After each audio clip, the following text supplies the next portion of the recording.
My name's RJ McGill. I'm the Senior Manager of Communications and Editor of the Berlin Journal here at the American Academy. Dan Benjamin sends his regards. He's traveling and couldn't make it this evening. Welcome to tonight's John P. Berkelen lecture, More Than Jewels, A Judeo-Muslim Potential History, delivered by Ariella Aïsha Azoulay, our Berkelen Fellow this spring. As many of you may know, the late John Berkelen, I'm just going to say a few words about John. The whole thing is about 3 minutes. About John, and then about Ariella, and then the floor is hers. The late John Berkelen was a dedicated supporter of educational and cultural institutions such as the National Humanities Center, the New York Public Library, and of course the American Academy in Berlin, where he was a longtime trustee. His eponymous fellowship was endowed a decade ago already. Born in Chicago, Berkelen graduated from Princeton and then served as a U.S. Naval Intelligence Officer in Berlin from 1953 to 1956. After returning to the U.S., he became a successful investment banker, but he was also an accomplished historian, interested in the interplay of education, history, policy, and culture. He authored a biography of Gustav Stresemann, the brief chancellor and longtime foreign minister during the Weimar Republic. And in 1990, Berkelen was appointed by President George H.W. Bush to organize and chair the Polish-American Enterprise Fund, established to support the economic reconstruction of the country after the fall of the Iron Curtain. All told, John Berkelen was that rare combination of talented business leader, vigorous intellectual, and passionate philanthropist. And in keeping with this spirit, this semester's Berkelen Fellow is an exceptionally prolific and creative individual who has made significant contributions to overlapping fields of academia, art history, photographic theory, cultural studies, museology, and curatorial practice. Ariella studied at the University of Paris and at that city's renowned School for Advanced Studies in the Social Sciences, and received her PhD from Tel Aviv University's Cohen Institute. In addition to serving as professor of modern culture and media and comparative literature at Brown University, she is also a writer, filmmaker, and curator of archives and exhibitions. Ariella focuses her research on how history is told through visual mediums, photographs, films, drawings, and art objects, and how these visual media provide a level of detail and context that are not possible through the written word. In recent years, her particular reading of photographic practice has reshaped scholarly understanding of how photography is related to power, the ordering logic of photographic archives, and how photographs enable or disenable particular kinds of knowledge about everyday social life and political power. Ariella's work has been of key importance to decolonialist, media, and feminist scholars. She's published several major theoretical works of the past 2 decades. I'll list just 3 because there are many more, including Death Showcase, The Power of Image in Contemporary Democracy, Civil Imagination, A Political Ontology of Photography, and her most recent book, Potential History, Unlearning Imperialism. Here in this book, Ariella explores the role of museums and archives in the destruction of colonized peoples' cultures, and describes how the cultural remains of these eradicated worlds were transformed into token signifiers in the new imperial regimes. Ariella has published scores of articles, book chapters, and critical essays, and has written and or produced 7 films. She has mounted major curatorial projects and exhibitions in venues such as the Centre Pompidou in Paris, the Fundació Antonio Tapias in Barcelona, and Berlin's own Haus der Kulturen der Welt. Her recent film, Undocumented, Unlearning Imperial Plunder, proposes that there is an inverse connection between the objects in European museums that were stolen or acquired under colonial circumstances and the asylum seekers from those same countries entering Europe today. Namely, the objects were meticulously documented and safe-housed. The people forced to migrate from their looted homelands are often not. On April 27th, Ariella will deliver a talk in our cooperation with the Staatliche Kunstsammlung Dresden, and has kindly agreed to make Undocumented available on their website for the 2 weeks prior to her talk, and I encourage you all to have a look.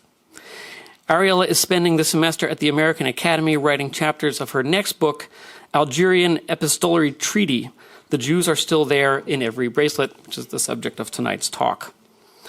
Here she turns to her own family history in Algeria to interrogate structures of colonial dispossession, chart the processes of estrangement, and ask what kind of historical repair is actually possible.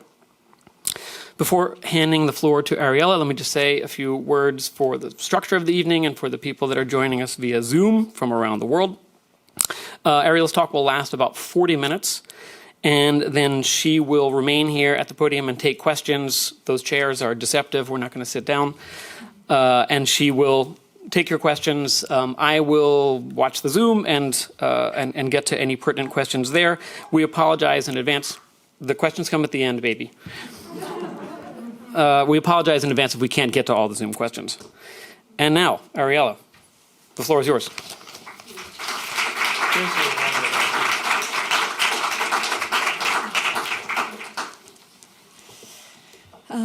I would like to thank RJ for this generous presentation, and to Johanna, Matthias, Ilya, Anna, Caitlin, and René for the work put in making this gathering possible.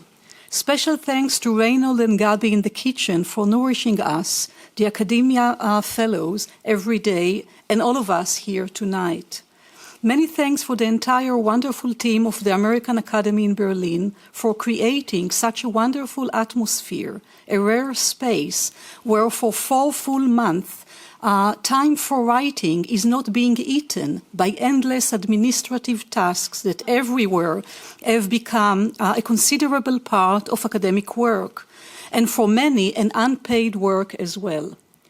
Thank to you, my fellow fellows and partners, for many amicable yet thought-provoking conversations, and for all of you who have gathered here tonight in person or online.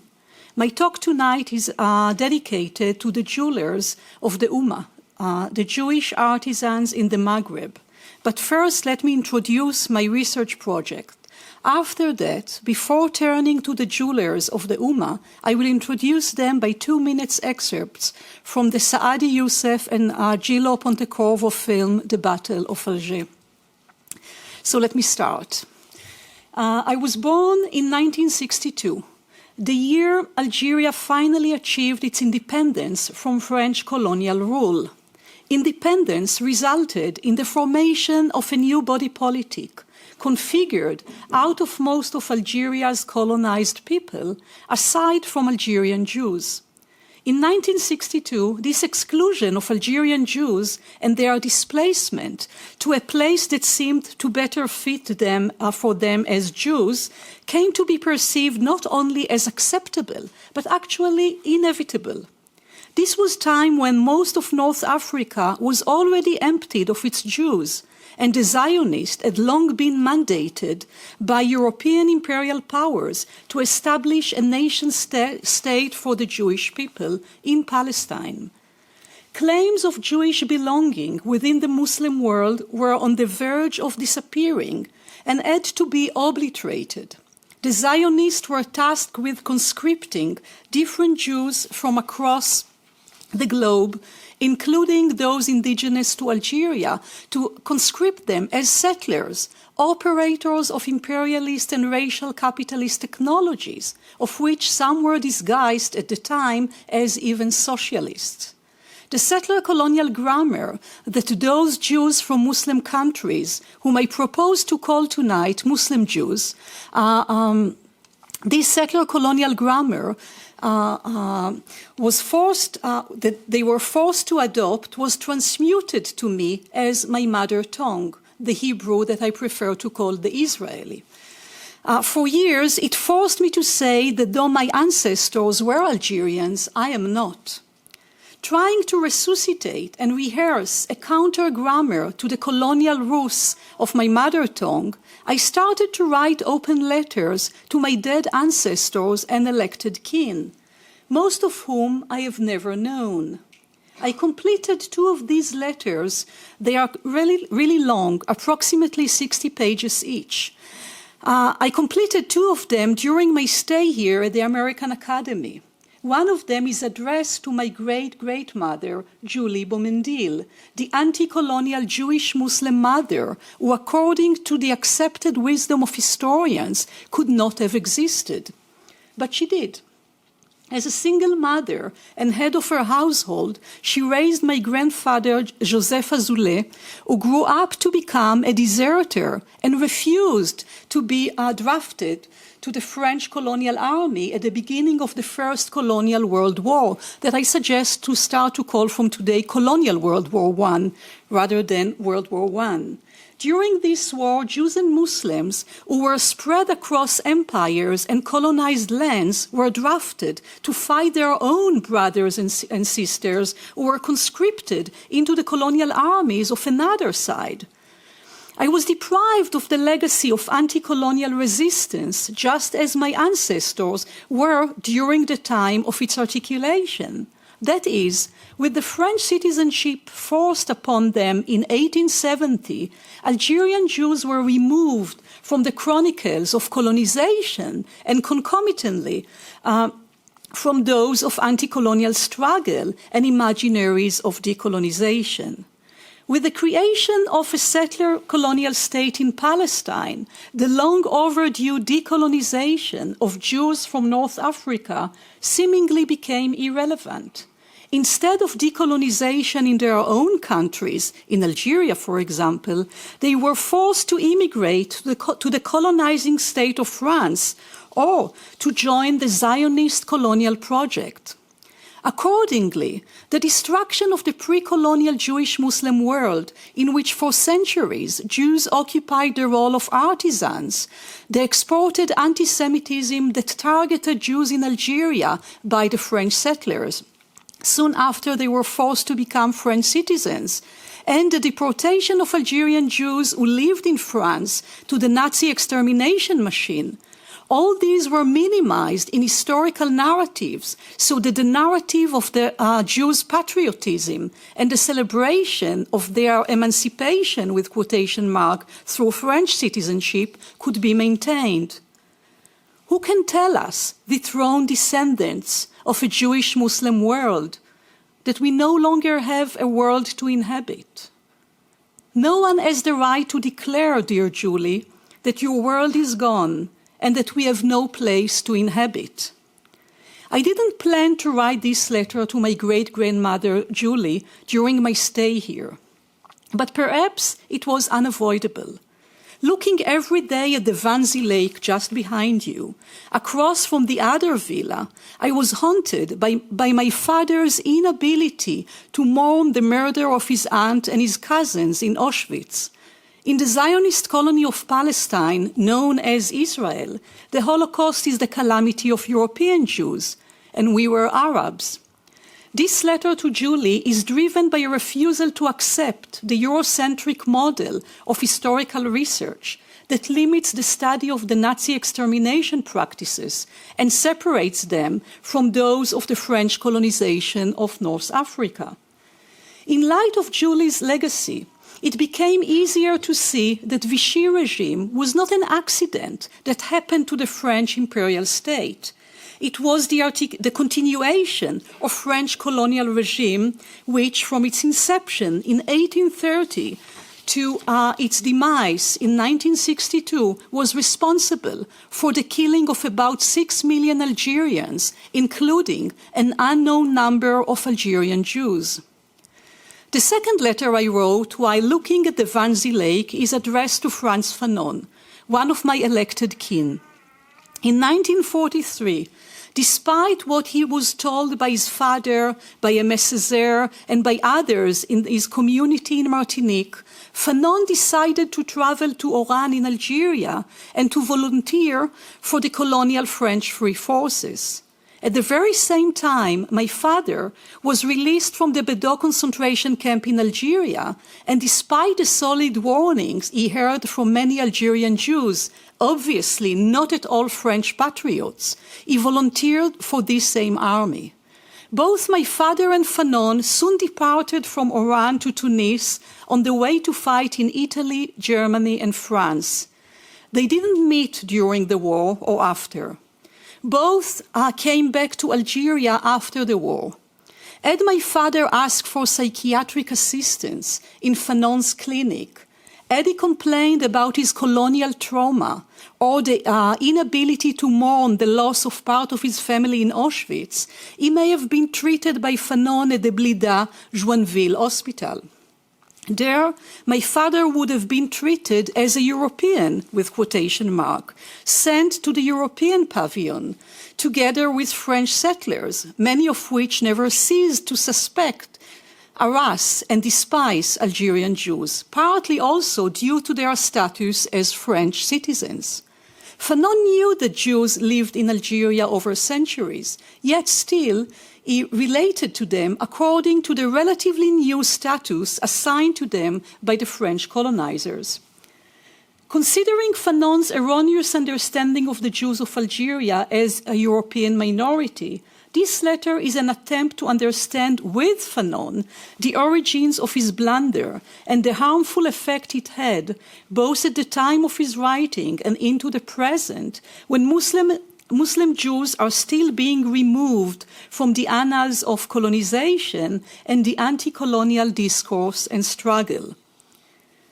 Through these epistolary engagements in the imaginary time-space of open letters, we unlearn together imperialism. Together we plough the questions Fanon hadn't asked himself, whose answers he sometimes accepted without considering what was buried beneath them or why. We rehearse a refusal to comply with the termination of the Jewish-Muslim world through colonization and assert our commitment to appending the imperially crafted facts that denied this world and deemed its retrieval impossible. What was imperially proclaimed over is not. By intertwining our shattered memories, we revive a form of Jewish-Muslim proximity and reclaim it as an essential component of the shared ancestral world that we were scripted to forget. Affirming myself as an Algerian Jew is thus the articulation and practice of the anti-colonial grammar we were taught to forget. Similarly, in affirming myself as a Palestinian Jew, I invoke the pre-colonial formation in which a Palestinian Jew was not a settler identity and in which Zionism presented a violent existential threat not only to the inhabitants of Palestine, to Palestinians, but to the whole of the Jewish-Muslim world. In 1962, with the great departure of the Jews from Algeria, the existence of a Jewish-Muslim world there turned into history, rendering the possibility of its re-emergence over as well. To be an Algerian Judeo is not merely to state an identity, but also to rebel against the settler identity that was assigned to me in the colony in which I was born, in the Zionist colony in which I was born. It's a rebellion against the sacrifice of the Jewish-Muslim world that was required for the creation of this colony, a European avatar. This letter-writing project is the materialization of my refusal to accept the destruction of my ancestors' world as a fait accompli, one which was achieved and maintained through the consignment of their descendants with new, with quotation mark, fabricated identities and histories defined by nations and state. It is part of a liberation project to free us from the progress, again with quotation mark, that imperialism and Zionism forced upon us as a destiny. However, the refusal extends farther. It is a refusal to see Jewish-Muslim conviviality as something unimaginable, and in turn, it is a commitment to imagine its repair and renewal on a global scale. In other words, this epistolary engagement with the living and the dead, my ancestors and my intellectual interlocutors, is motivated by refusal to reconcile with the disappearance of centuries of Jewish-Muslim life from Africa, and more so, by the disappearance of this disappearance from our political and worldly imagination. It is motivated by the assumption that such a world can also be re-enlivened. Let me say it bluntly, I am not a child of empire, but a descendant of a world that empire destroyed. For now, saying I am an Algerian Jew or a Maghrebi Jew means inhabiting the pre-colonial and plural worlds of my ancestors, potentializing our history and scrabbling the geographies that were forced upon us through multiple colonial projects. Writing these letters pushed me to look for my grandmothers in the vast visual archive that the French produced out of our Algerian ancestors whom they colonized. Looking at women whose images were printed on postcards that circulated across the French Empire, I resent the gap that I can mark between them and my grandmother Aïsha, of whom I have a few photos. I kept looking at these women and cannot avoid asking in dismay, where did my grandmothers disappear to? What did my female ancestors tell each other at the turn of the century, the 19th to 20th century, as they became estranged type, seized from their own bodies and postures to have their likeness printed on postcards held in the hands of their colonizer? Did they mourn their own disappearance, or their subsumption into a type that robbed them of the many distinguishing features that they could no longer inhabit or call their own? Aïsha, why didn't you tell me that it was you? Looking at these postcards, did you feel ashamed that before you were French and modern, as you appear in our family album, you were Arab and Jew, Berber and Jew, Muslim and Jew? What the postcard actually What the postcards actually helped dissipate was my ancestors' indigeneity, or in French parlance, their Arabity. One of the signs of their successful inhabitation of what the French promoted as modern was the withdrawal of the heavy jewelry they used to wear, whose production was a craft Jews used to practice for centuries in the Judeo-Muslim world. The removal of the jewels from their bodies was not a simple change in mode, but rather a disruption of a world in which craft and craft-making were essential for world building and world repairing. As already mentioned, before moving to discuss the jewelers of the ummah, I will screen a well-known scene from the Battle of Algiers. This is the scene where the three female protagonists are shedding their Algerian look in order to pass as modern and French before they are going to pose bombs in three different places. I invite you to pay attention to a seemingly minor detail that both reflects and consummates the colonial attack waged upon colonized bodies. They are forced to rid themselves of centuries of Jewish-Muslim conviviality and to insert themselves into a world structured by a mutually exclusive divide between primitive and modern. After the three women cut their hair, changed their clothing, and put makeup on their faces, the oldest among the three, who is less likely to succeed in passing as French, removes two pieces of jewelry that could disclose a real identity.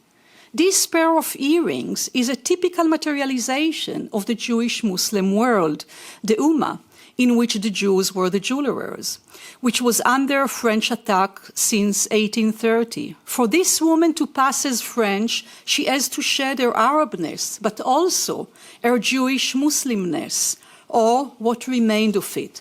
So, as I said earlier, I will screen 2 minutes and then we will move to the presentation about the jewelry.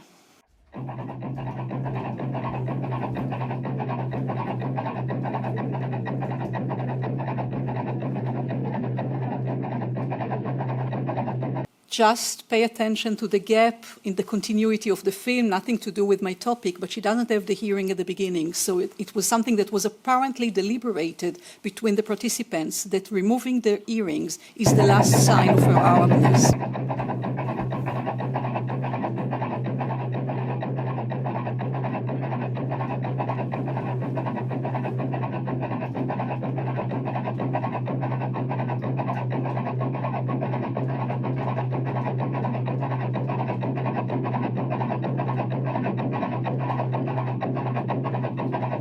Okay, it's a wonderful film, but you will watch it without me another day.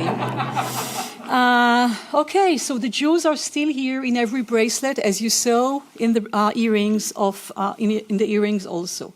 In 2012, when my father passed away, I could open, without asking for permission, his black chest, which was stuffed with documents. I never asked him for permission. I never asked him for permission before, not because I dared picking without him knowing, but rather because I had no interest in what he kept there, presumably boring documents.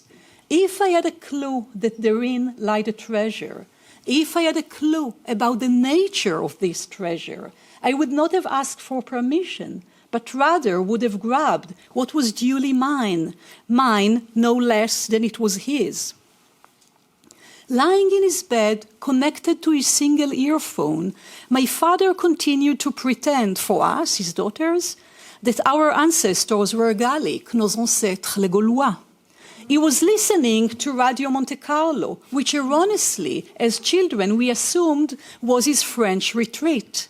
Not knowing that the station was bilingual, French and Arabic, we ignored that he was actually inhabiting what was left of the Jewish Muslim world. But my father was dead and could not reply to my questions, nor feel embarrassed, ashamed, betrayed, or enraged.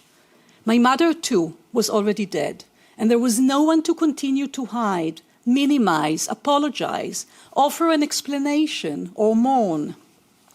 In this suitcase, I found a jewel. It was made of 5 letters, written in fine ink filigree on a piece of colonial paper. A-I-T-R-E-M-A C-H-A, Aïsha, Aïsha, a foreign music in a lost and found tongue. This name Aïsha, written in my father's official documents, was the first undeniably Algerian jewel that I happened to inherit at the moment my father passed away. I was already 50 years old. Delectable sounds recuperated from colonizers' press. I couldn't know that this gem was just a prelude to an entire world of jewels that had been kept hidden from me. A world in which I could encounter, alongside a trove of jewels, their makers, people who were defined by their craft before they were made a people of a certain faith, a nation apart. It is to them that I belong. Reading Abzim by Wassila Tamzali and looking at this treasure of Algerian jewels, I made myself a student of the book, inheritor of this world in which our ancestors had their place defined by their craft. The most charming jewels I could have inherited, sensed, touched, fashioned by, and are currently held in big quantities in French, German, and British museums. This man, in his military costume, is surrounded by objects. His trophies are our losses. One turban, some jewels, expensive ustensiles, and a military cannon. The drawing of him is carefully preserved as part of French heritage. Registration number 756888. Hundreds of seized skulls of our ancestors are still held by the French in their Museum of Mankind, Musée de l'Homme. Unlike the names of donors, our ancestors' names were not registered. As long as these skulls continue to be the settlers' possession, decolonization is far from being over. I read Abzim, the book by Wassila Tamzali, aloud, as if I was talking to its author. Did you hear my whispers, dear Wassila? The snake is present in our mythological history. The snake is present in our mythological history. You surely understood that it was not the snake, but the hour that made me pose. I was already deeply in my exploration of the disrupted Jewish-Muslim life in Algeria, but at the same time resistant to the way one's attempt to research this history can deviate rapidly to an interest in the Jews or in Jewish things, in a sort of unworldliness. As if Abdelkader's defeat was not also ours, as if the dagger symbolizing his surrender was not also part of our heritage. The French were obsessed with physiognomy and taxonomy. Despite the precision and high definition with which they rendered the portraits of my ancestors, I often recognized myself in more than one type. I was supposed to recognize myself in the Jew, but actually I think that I look more like the three in the bottom. Our ancestors' world didn't have to include well-identifiable Jewish components to be their world. The world in which they, to be their world, the world in which they felt at home. Differences existed, but not those emphasized in colonial inventories. The visual wealth extracted from their bodies and printed in photographs and postcards was used to engineer our ancestors, to make them recognize themselves in what scientifically was defined as their symbols, their heritage. As Jewish life in Muslim countries was destroyed, Moroccan coins with the Star of David at the center could be sold on eBay under the category of antique Moroccan Judaism. Look at this photo, recently shared with me by the artist Sarah Ouadou. In order to fabricate what has become old Jewish forms, many Muslim jewelers whose craftsmanship preserves the know-how of Jewish jewelers add today a large Star of David as if this was ever the essence of Jewish existence or the mark of their presence. Sarah and me will laugh together when in response I sent her an image of a Khamsa, also known as Fatima's hand, bereft of the Star of David. My father clearly didn't want his mother's Arab name, Aïsha, to be known. At first, I was less concerned with him having a secret. I was excited by this treasure, mine. Not a treasure to be owned, but rather to be, me, Aïsha. I was no longer defined only by my given name, assigned to me at birth in the Zionist colony in Palestine, where I was born. It was not a crime that my father concealed in his suitcase, but rather the name of his mother. His act of concealment, however, was part of a crime, of which he happened to be the executor, while at the same time also its victim. This crime has a name, the French colonization of Algeria. It preys on children, induces them to betray their parents, to depart from their communities, and to misrecognize themselves in their like. But it took me years to get that, since I held my father accountable for another colonial crime, in which he also did not take an active part, but to which he never opposed. This crime also has a name, the Zionist colonization of Palestine. With the name Aïsha belatedly mine, it could not escape my eyes that a striking similarity ties the settler colonial identity assigned to me at birth in ruined Palestine renamed Israel to the settler's identity that was assigned to my Algerian ancestors native of Algeria renamed French Algeria. Looking at these young girls laboring to enrich the French could have been less painful had I known that prior to the training, they told their teachers, what's the point of weaving a carpet if you don't hold its pattern deep in your heart? Watching our indigenous ancestors trying their best to pass as French citizens was the settlers' pastime. In the streets of Oran or Constantine, they often also provided an aggressive soundtrack, Down with the Jews. Worlds dissected, made to fit into manageable categories. Ours was Jews differentiated from Arabs, from Berbers, from Muslims, as if we were not also Arabs, Berbers, Muslims. It cannot be that nothing of who our Jewish ancestors were, Arabs, Berbers, Muslims, simply evaporated from my father's muscular memory, even if it did from his mind when he decided to leave Algeria. It cannot be that nothing of what our ancestors trusted in him simply disappeared when he left. Though it was in a document that I discovered my name Aïsha, it is not upon documents that I can rely if I want to gain access to what my father disavowed. Aïsha cleared a path, and what seemed like nothing that my father carried with him, no longer does. Things did sneak out with him when he left Algeria. If documents were often deceptive, museums were no remedy either. Being part of a classifying machine, they sanction with confidence what is Jewish and what is not. Special wings of Islamic art devoid of Jews.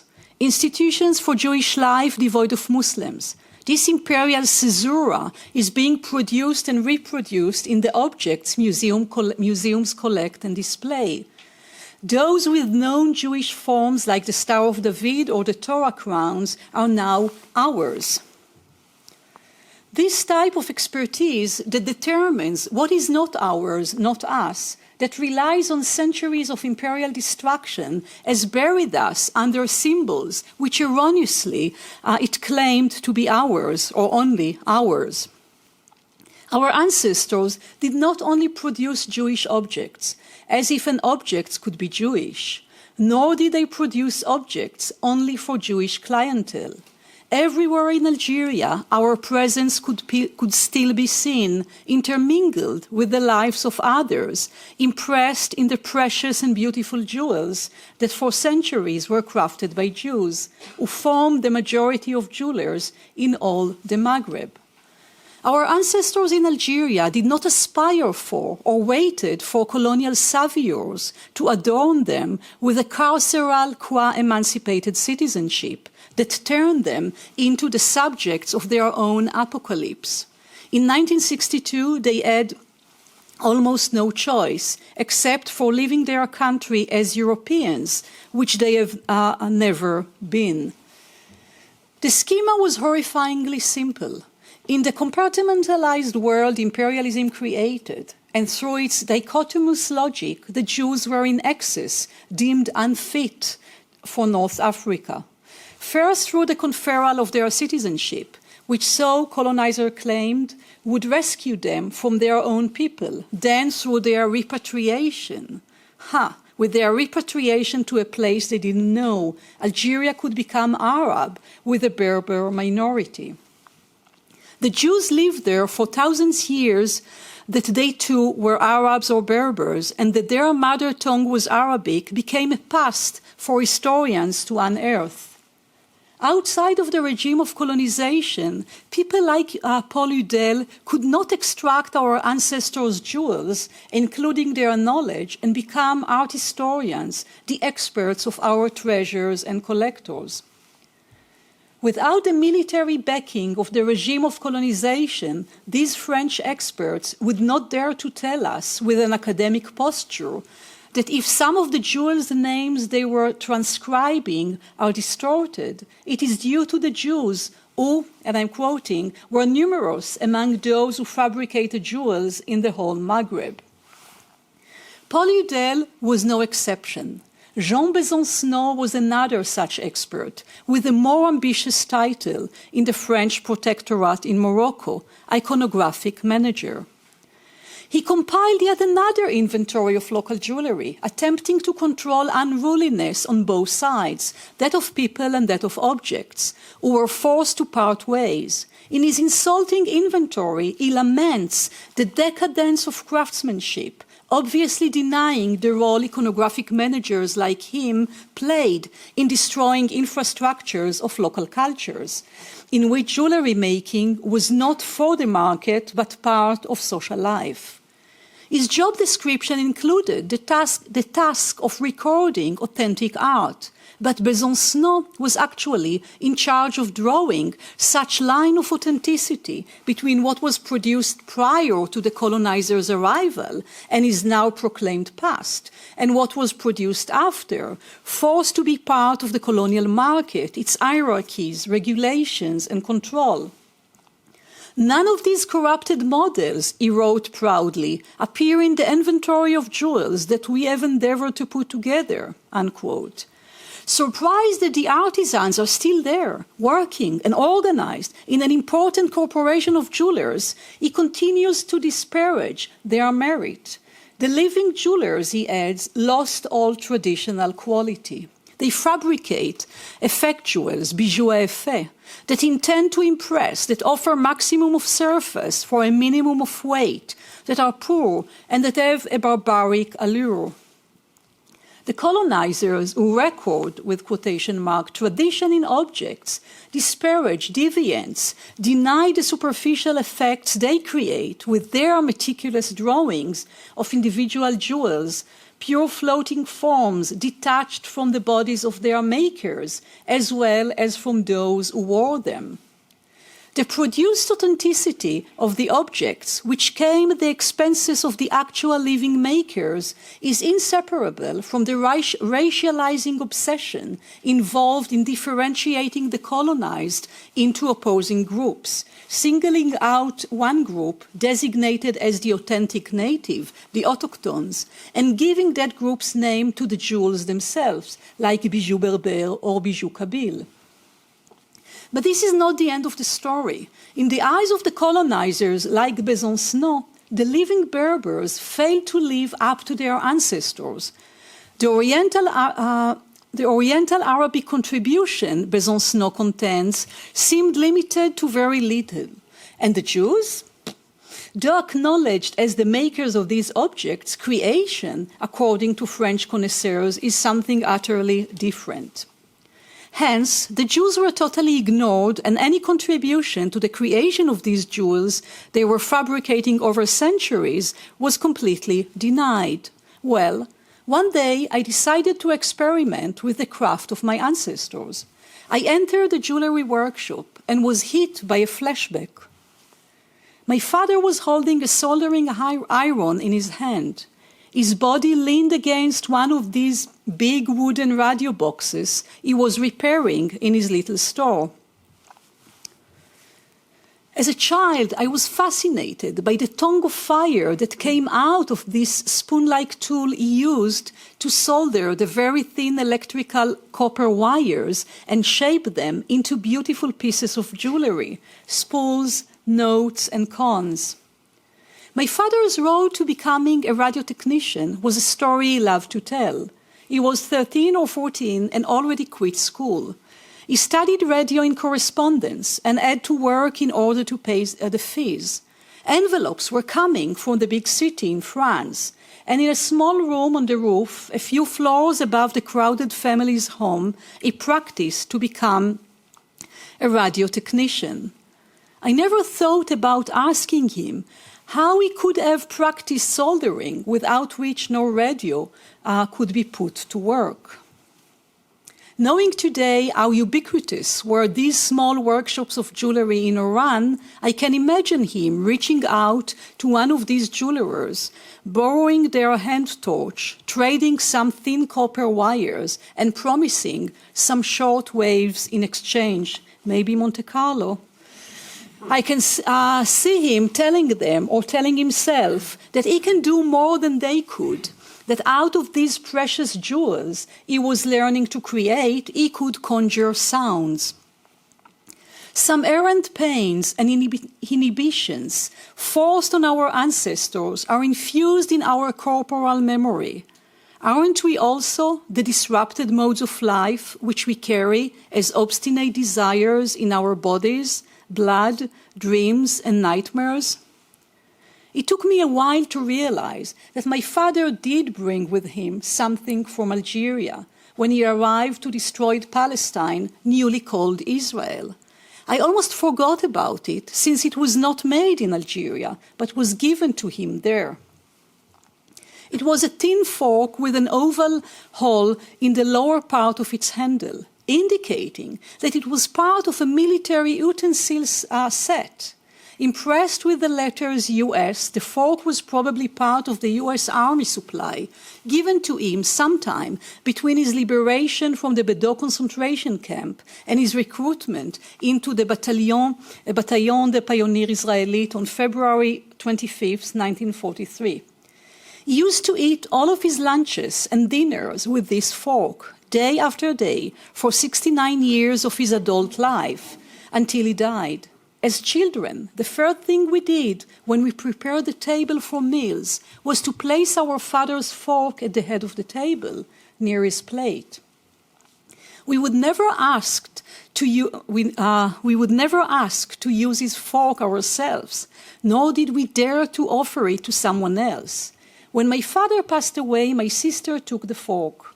I recently asked her to take a photo of it. I felt pain when I saw rust stains in its bottom. These stains were never there when it was in use. Today, knowing how central metalwork was to the life of Jews in the Maghreb, from mining metals to designing jewelry, I can say with confidence that this tin fork was his precious jewel, his amulet. Maybe this was as far as he could go toward owning a piece of Algerian metalwork of his own, an artifact that, despite the stamped letters US, was his Algerian amulet. Relying on their muscular memory, our ancestors crafted these incredible forms in metal long before their shapes were recorded on paper and transliterated in French by the colonizers. Some of these Jewish jewelers had some small workshops. Some of them worked at home or on a street corner. Others went with their tools from village to village, receiving orders for special jewels, one that could bring cures or chase away the evil eye. They were often asked to melt down an old jewel. They were not worried about destroying an authentic piece. They were rather preoccupied with turning a piece of precious metal into a blessing and good luck. Their skills were not reserved for Jews alone. The jewels were not chosen from an inventory, but were rather designed and made in dialogue with their clients. When I saw this incredible chest necklace made of hundreds of coins attached to and separated from each other with two small beads strung on a thin waxed cotton cord, I was reminded of my father's art of tying ropes. I inherited his good hands, his audacity, intuition, and sense of improvisation. However, his art making that I learned at home had nothing to do with art as a transcendental category. It was rather entangled with maintenance, survival, and needs. We can call it a way of living with objects, keeping them in good shape, repairing them when needed, reshaping and repurposing them, since nothing has to be thrown away unless it cannot be repaired.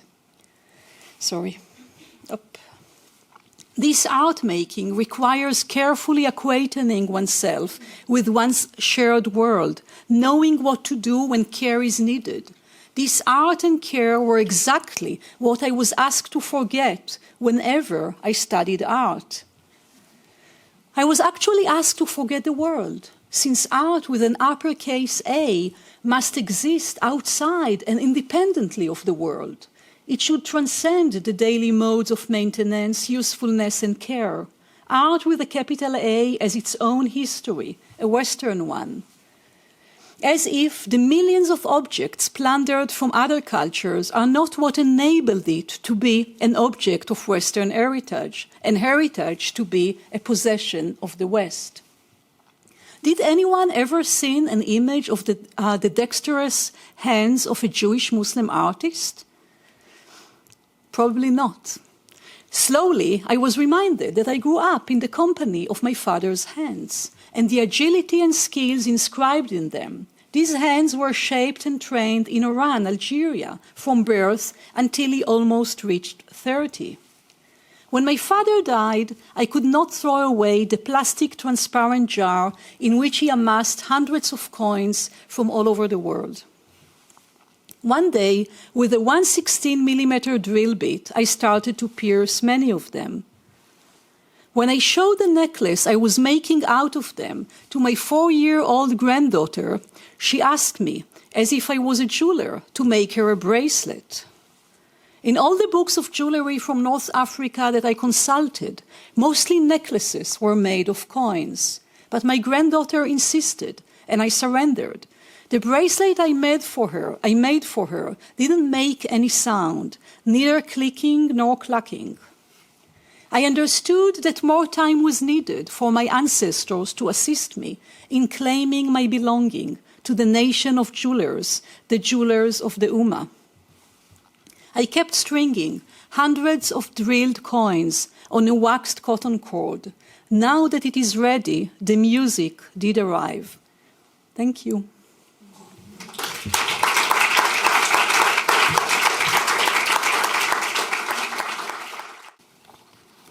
That was very beautiful, and I just have to ask, is your necklace part of the story or not? Because it's the one that I'm wearing? Yes, the one that you're wearing. No, slowly I'm starting, to touch those of my ancestors. But no, it's not part of the story. I just purchased it in Morocco when I disappeared for 10 days and didn't attend your lecture.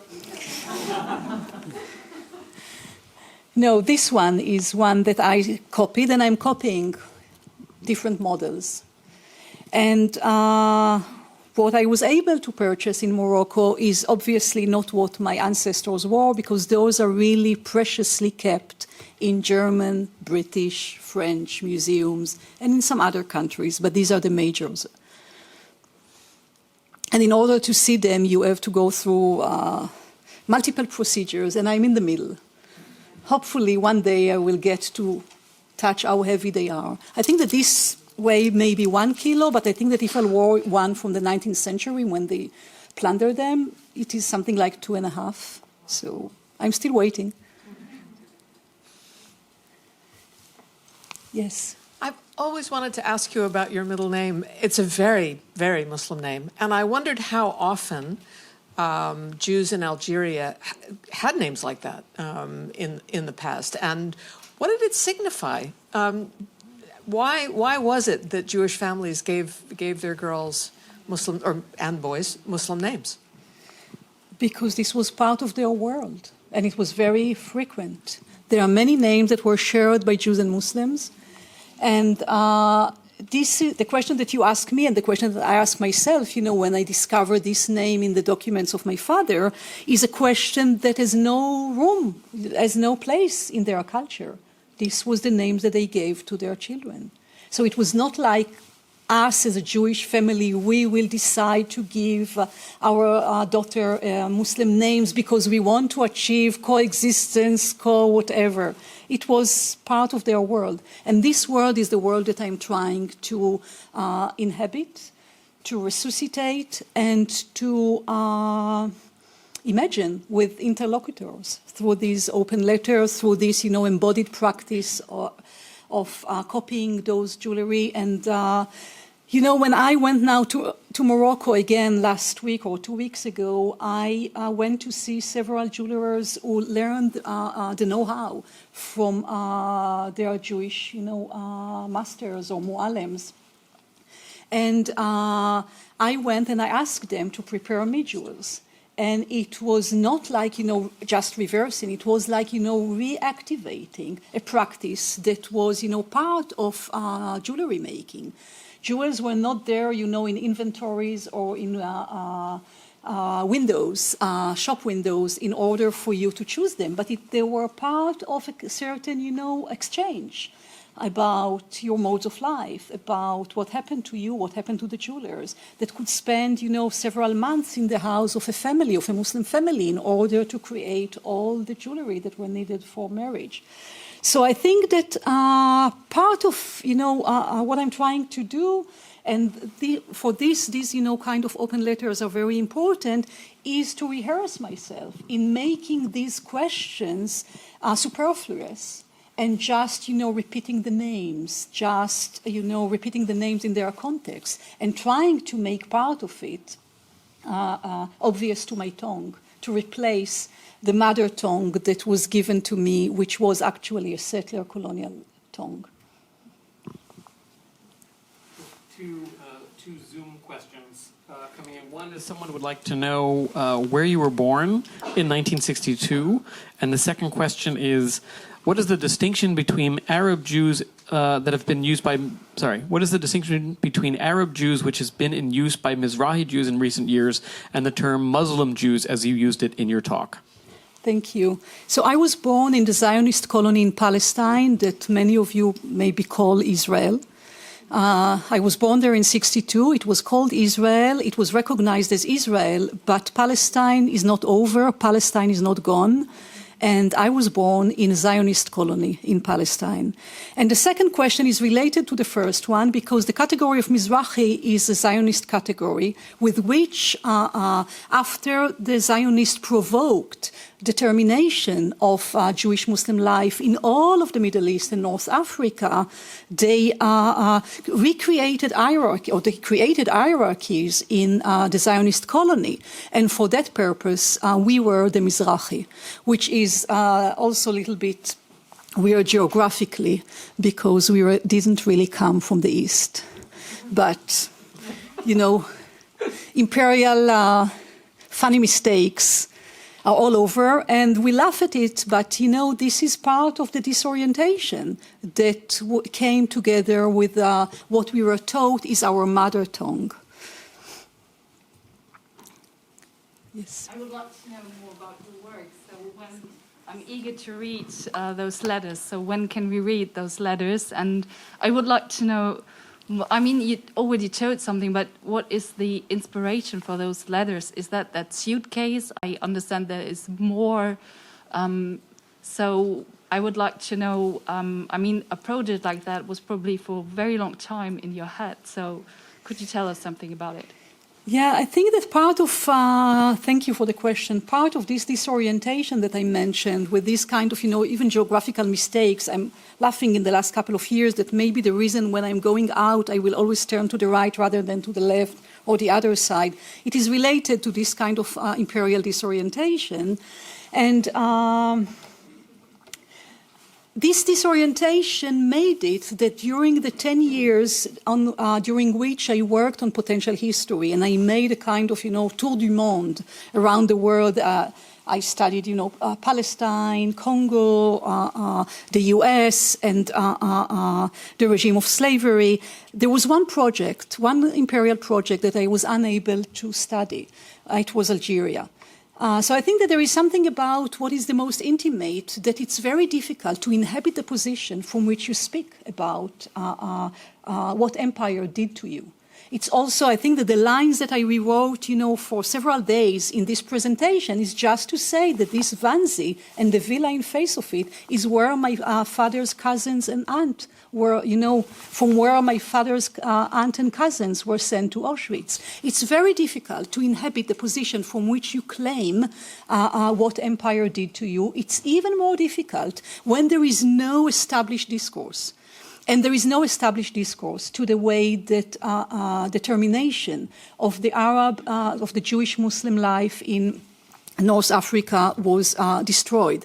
It doesn't mean that there is no literature about it written by different people, but there is no established discourse to say, to articulate, or there are no shared premises in the writing of history that this was a catastrophe, to destroy centuries of Jewish Muslim life and to create, to invent the Judeo-Christian tradition at the expenses of the Jewish Muslim tradition or centuries of shared life. So coming to your question from a different aspect, to reply about the letters, when the pandemic started, so for many, many years when I wrote Potential History that came out in 2019, but I started to work on it a decade earlier, I collected, you know, materials about Algeria, but I didn't know what to do with them. They were foreign in a way, because I cannot say, I'm saying I'm an Algerian Jew. This is a provocation, this is a reclamation, but this is a foreign identity. So, but it's a foreign identity that I rehearse myself to inhabit. So when the pandemic started, I wrote my first letter, and it was a letter to Sylvia Winter, who is African-American political philosopher, or philosopher, not only political philosopher, playwriter, that I really like. And I loved teaching her text in my classes. But I was really troubled by the fact that she uses, with no problem, without problematizing, this idiom of the Judeo-Christian tradition. And I had to argue with her, but I didn't want to write another academic article and to argue, with peers about, okay, so she said this, she said that. I wanted to speak with her. I wanted to call her to this conversation, and I wanted to understand with her how come the determination of Jewish Muslim life in Africa is not part of what troubled her when she tries to reimagine Africa. So there is something about the disappearance of Jews from Africa that is doubled or is echoed or is reinforced by the disappearance of this disappearance from the annals, from literature, from the imagination. This is why I addressed, during the pandemic, another letter that was published. The Sylvia Wynter letter was published in The Funambulist. I wrote a short letter to Achille Bembe, who is also preoccupied with imagining the future of Africa. And I invited him to think about the past of Africa, when Africa was the hospital place for Jews and Muslims who were chased away from Spain and Portugal, when the first pure blood Catholic state was created in the 15th century. So the letters became slowly a way of not writing about, but speaking with my ancestors and also elected kin. For me, Franz Fanon, who is the big rabbi of decolonization, I cannot stand the fact that he mistook my ancestors for Europeans. Because when we see the departure of Jews in 1962 to the state of their colonizers, to France, they are being treated like they were Pieds Noirs, like they were the settlers who departed Algeria and were repatriated to France. So there is a lot of work to do here with other people. So writing to them letters and engaging them in this conversation is part of it. It reminds me that I didn't answer one question earlier. What is the difference between Muslim Jews and Arab Jews? So I'm grateful, obviously, to Ella Shochat, who is one of the addressees of these open letters for this category of Arab Jews that was illuminating earlier when I was still living in the Zionist colony in Palestine, because it helped me to go out of this, Mizrahi taxonomy imposed by the Zionist state. But Arab Jews doesn't really work for North Africa, where you have Arab Jews and you have Berber Jews. So I think that the category of Muslim Jews is the most accurate to describe the way the Jews lived together with Muslims for centuries since the Prophet, and lived in North Africa before the arrival of Islam. Yes. Ariella, thank you so much for this beautiful talk that crosses so many different ways of writing and speaking and knowledge gathering. I was really struck by your recounting the burdensome and complicated process you have to go through to one day hopefully see examples of your ancestors' jewelry in all of these European museums. And I am assuming from your description that they're not on display. And I'm imagining these underground vaults that are secured and locked up like prisons.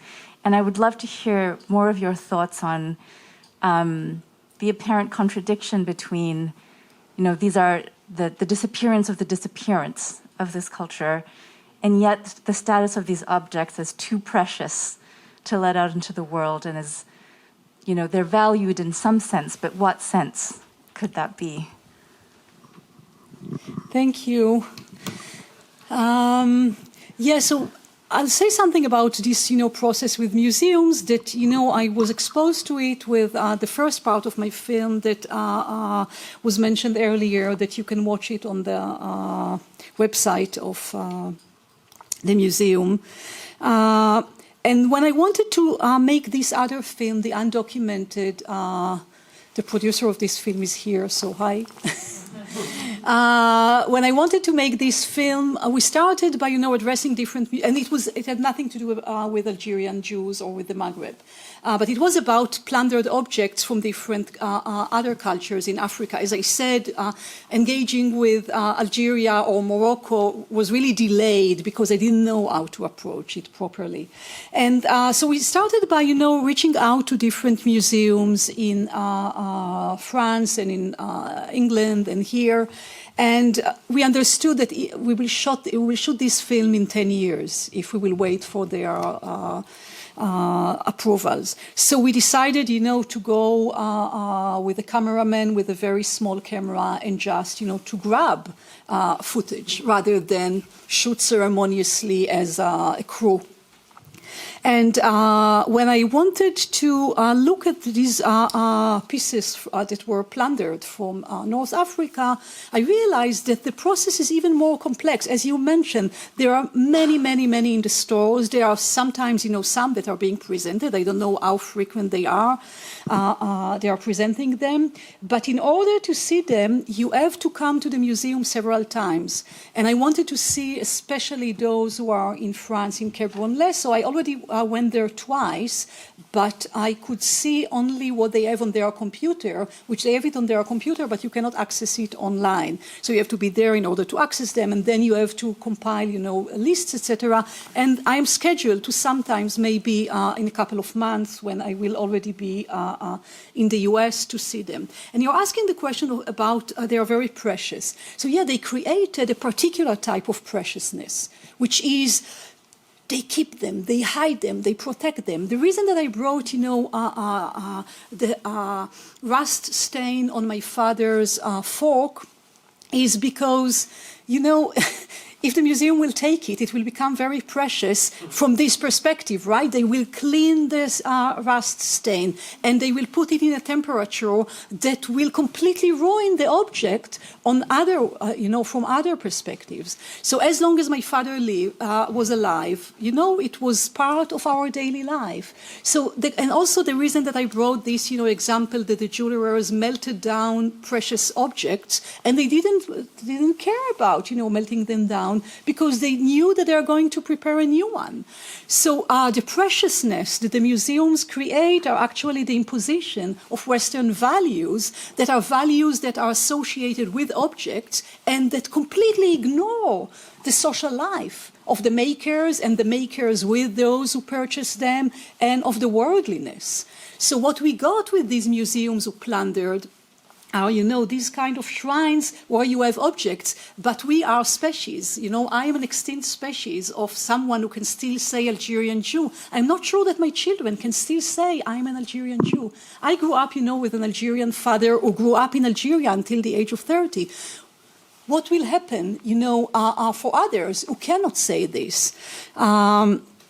So I think that a part of the project is also to ruin this preciousness and to displace it to the possibility to destroy these jewels, not all of them, but to destroy them in order to make them again part of the conviviality, of the Jewish-Muslim conviviality.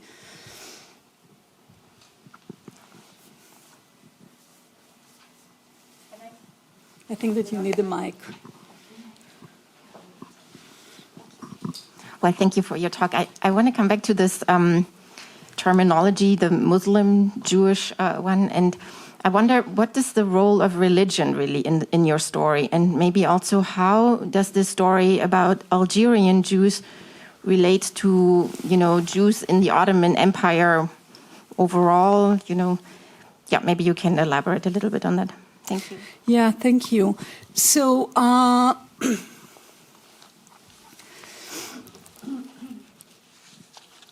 when I say in my lecture that I belong to them, it is to them that I belong, is my attempt to look for a different ground where people were defined in the pre-colonial world. So it doesn't mean that there were no Jews and there were not Muslims, etc. They were.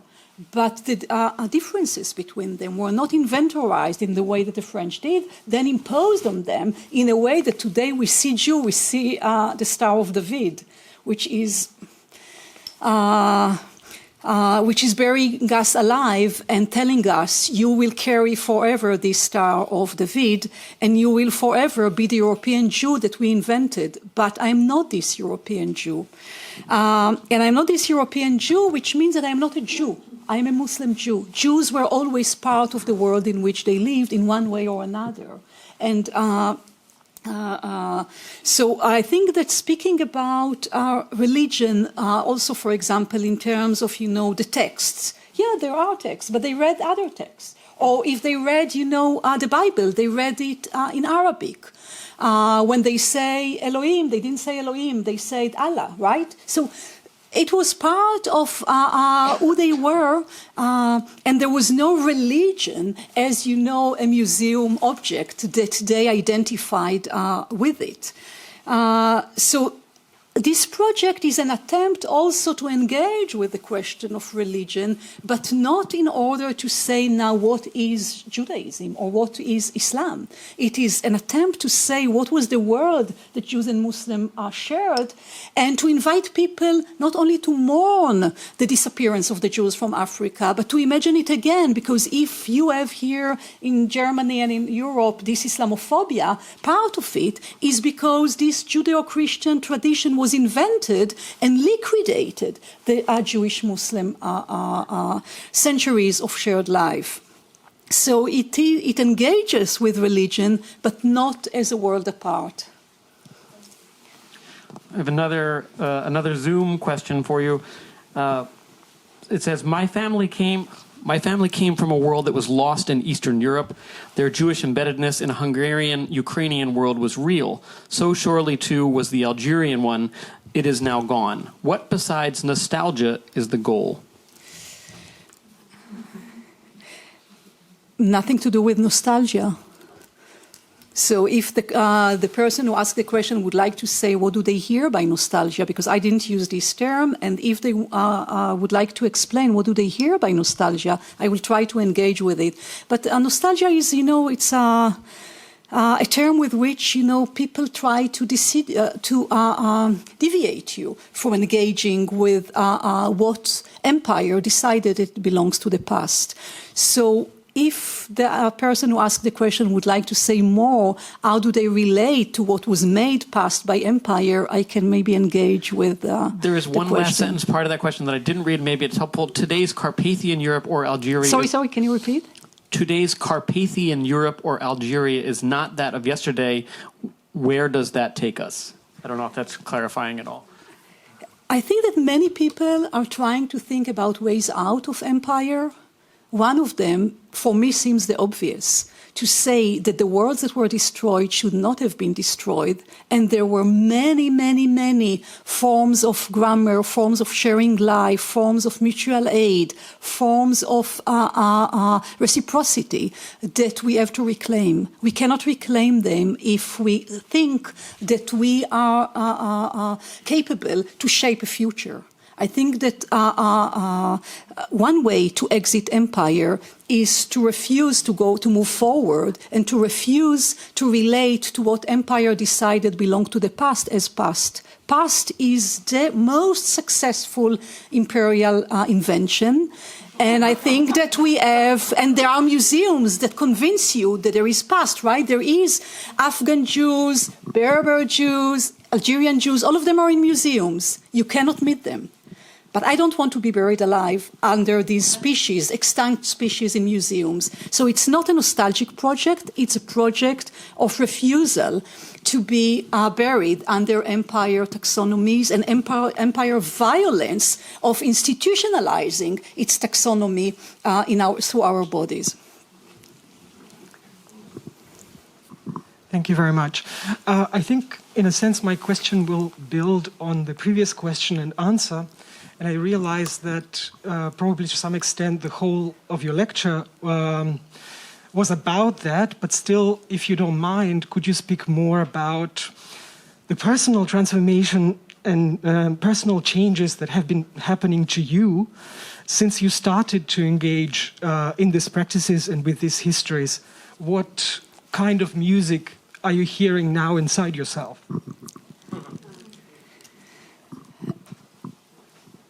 I think that I shared much of it tonight.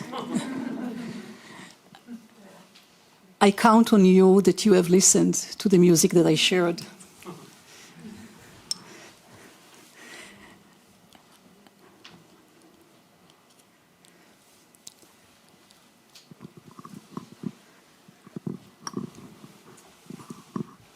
I was just wondering what the similarities are between the Moroccan Jews and the Algerian Jews.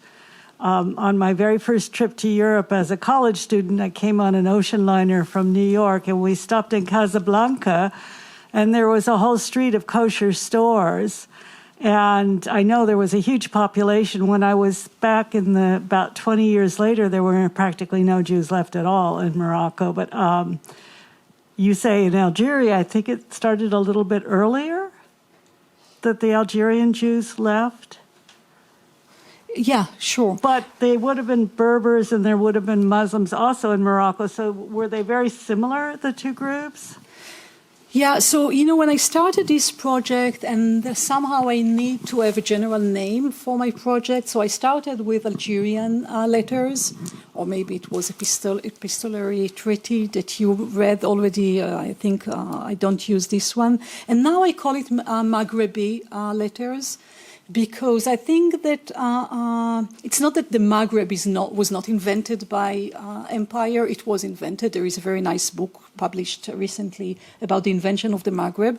But nonetheless, even if we put it aside, there is something about, regional geographies that imperialism destroyed and tried to provoke or accelerate the emergence of these kind of cohesive small units. Not that Algeria is small or Morocco is small, but nonetheless they are smaller when they are separated, and they are even smaller when they are being pitted one against the other, like we see it now recently. So I think that now I'm trying to think about it more in terms of Maghrebi letters. It's also, as I moved on with my research about my own family, it made more sense. And it's not that it made more sense because I discovered that I have some Moroccan ancestors. Through discovering that I had some Moroccan ancestors, I understood something about the transnational movement of Jews in North Africa. And what happened with the French colonization and the British colonization of other places in the Middle East was trying to separate the Jews from the people among whom they lived for centuries. But they lived among them, they lived in Constantine, they lived in Oran, they lived in Algiers. But they could go to Meknes, they could come back, and they were still part of this culture.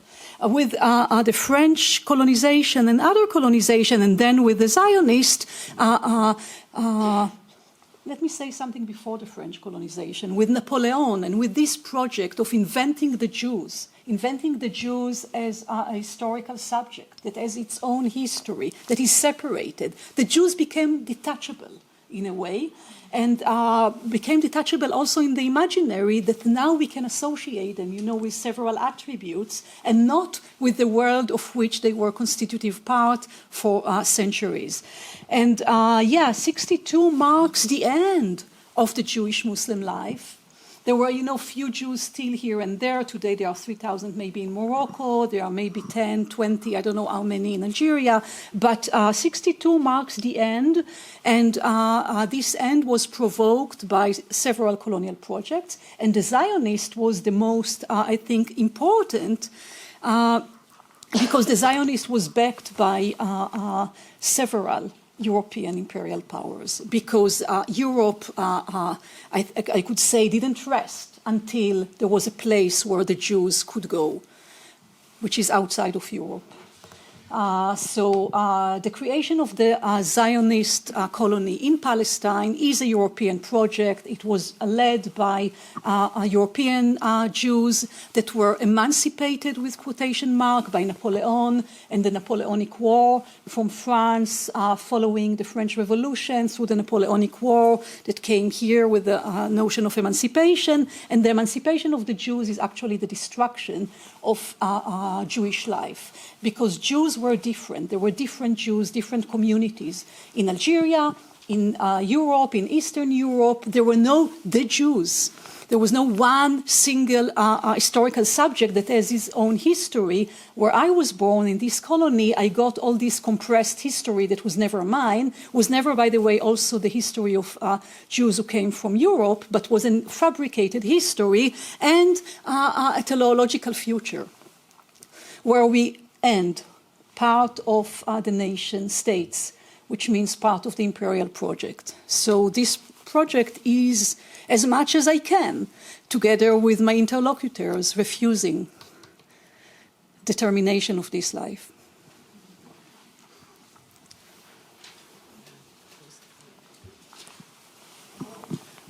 Your last few sentences already went into the direction of my question. Have all these problems in Israeli society, Sephardic Jews, Ashkenazim, Russians coming, even people from Ethiopia and so on, or is that why you call this country Zionist colony of Palestine? And basically a colony needs a mother country. Where would that be? According to a particular understanding of colonization, colonization needs a mother country. With the Zionist colonization of Palestine, the motherhood was Europe, and the colony was built on the one hand as a project to make the Jews one, to make the Jews, being part of one fabricated society, which meant the destruction of different Jews. And Jews came in different colors, in different tastes, in different forms, in different shapes, in different cultures, in different many things. So part of it was the destruction of the diversity of Jewish life in different places. And the other part is the destruction of Palestine and the deprivation of Palestinians from continuing their life in Palestine before it became a Zionist colony. So the reason why I call what is known as the State of Israel a Zionist colony is because I was born in the Zionist colony. I was not born in Palestine, and I was not born in Israel. I was born in a Zionist colony where there was, different myths that were given to us to justify why we were there. But actually, the reason, for example, that I couldn't have access to the name of my grandmother is because I was born to keep Palestinians at bay, to keep Palestinians outside of Palestine and to not and to deprive them from the possibility to say the obvious. This is our home, and we should be here. So, spending several decades of my life as the device of empire, like many of us are in different contexts, I refuse to be the device of empire, and I want to call this place by what it does. And what it does is maintaining a colony, like the colonies that we know. In Algeria, for example, there was a French colony. And in 1962, this French colony ended. But unfortunately, the colonizers removed with them part of the colonized people. One last question. Sure, we are all hungry. Thank you, Ariella. I'll keep it very short because there are, in fact, of course, many points that you've raised in this talk, and it's hungry. We're hungry, and it's late. In fact, I like this particular slide because I wanted to ask you a question about the part of the title that we haven't actually spoken so much about, which is potential history and your understanding of writing history. The reason I like that slide is because it was so evocative how you went along so many different scales in your talk. From the very personal, from the very concrete, to the larger writing of intercontinental histories and global history. And I'm actually wondering to what extent this sentence, I keep stringing hundreds of drill coins on a waxed cotton cord, now that it's ready, the music did arrive, if that is perhaps in some ways a way of describing how you write history and how you understand history writing, and what the parallel is to this jewel making, this work with jewels and strings.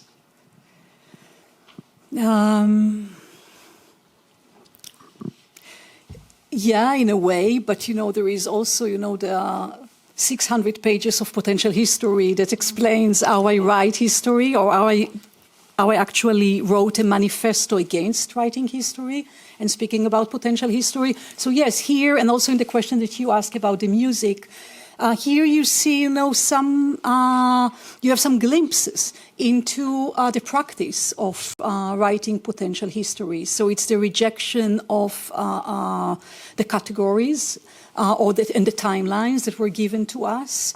It's an engagement with objects and practices and forcing the imagination to imagine. Have you read ever about the anti-colonial Jewish Muslim mother? I didn't.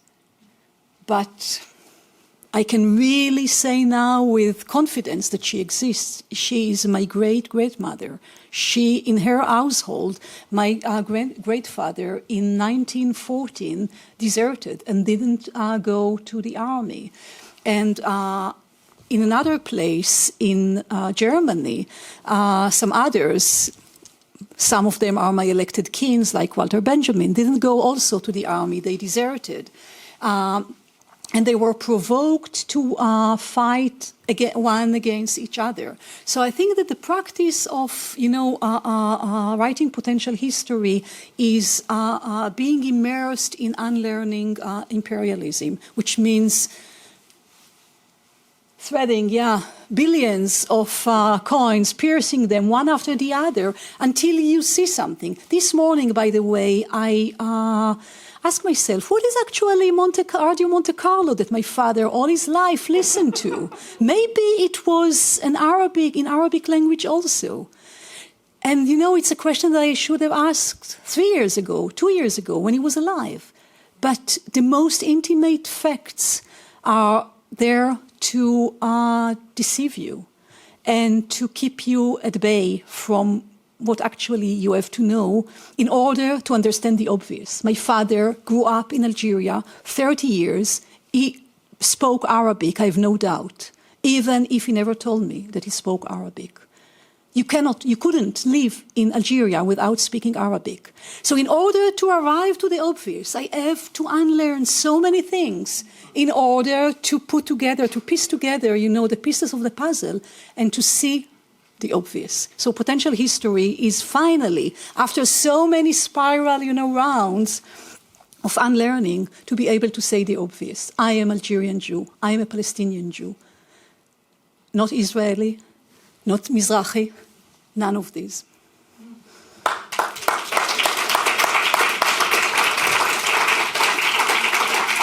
Thank you.